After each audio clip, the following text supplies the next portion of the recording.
l'année prochaine ou dans 40, 50 ans. C'est bientôt.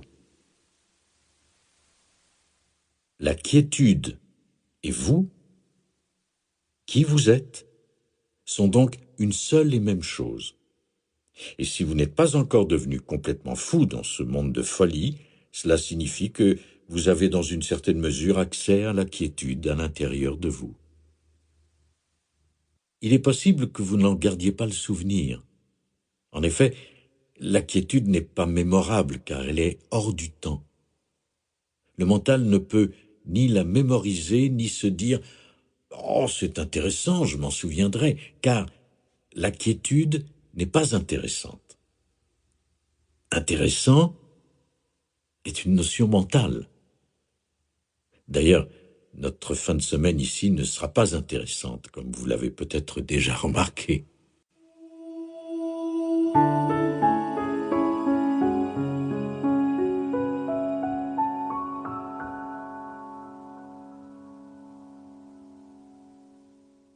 Au-delà de l'intéressant. Mais l'intéressant n'est pas ce qu'il y a de mieux.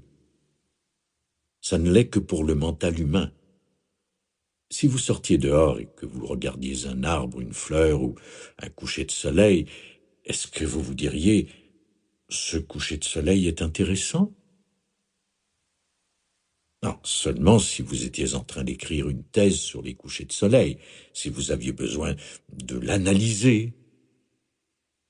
Ou un chêne, celui-ci ne devient intéressant qu'à la minute où vous commencez à l'analyser mentalement. Dans cette dimension, il y a aussi de la place pour cela. Mais si vous en restez là, vous vous mettez à découper les choses en petits morceaux et à les analyser. Et soit dit en passant, dans la plupart des cas, il vous faut tuer la chose avant de pouvoir l'analyser, ou alors elle meurt pendant le processus d'analyse. Mais si vous vous contentez d'être avec le chêne, de le contempler, de le regarder véritablement, alors vous allez au-delà de ce qui est intéressant. L'expérience est bien plus profonde. C'est la même chose pour le coucher de soleil. Il n'a rien d'intéressant et pourtant, il est d'une majesté grandiose, d'une profondeur qui défie l'analyse mentale. Mais à la seconde où vous l'analysez, vous le réduisez à une chose sans vie. Dans notre civilisation, et ce depuis fort longtemps, la plupart des gens sont pris au piège de cette dimension dans laquelle ils analysent, interprètent et étiquettent de façon compulsive toutes les choses qui entrent dans leur champ de conscience. Ils établissent immédiatement une relation personnelle réactive avec les personnes et avec les situations qu'ils rencontrent.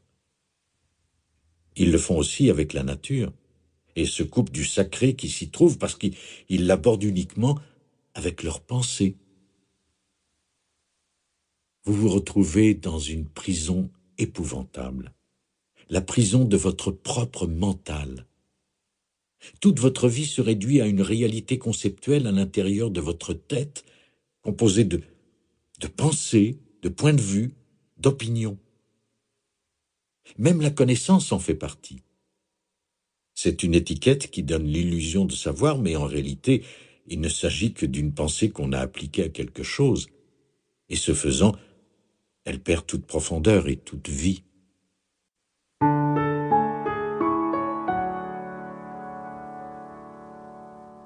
Le voile de la pensée. Alors, vous vous mettez à appréhender la réalité à travers le voile de la pensée et vous devenez vous-même une entité conceptuelle fondée sur la pensée, un moi égotique. Un moi avec son histoire personnelle incomplète, ses désirs et ses peurs, ses frustrations et ses espoirs, l'espoir que ce sens de soi insatisfait et insatisfaisant, fondé sur l'histoire personnelle, trouve enfin satisfaction dans le futur, qui est aussi une forme pensée. Voilà ce qu'est le futur. Pour continuer à écouter ce livre audio gratuitement, cliquez sur le lien dans la description et vous pourrez l'écouter en entier sans frais grâce à l'essai de 30 jours d'Audible.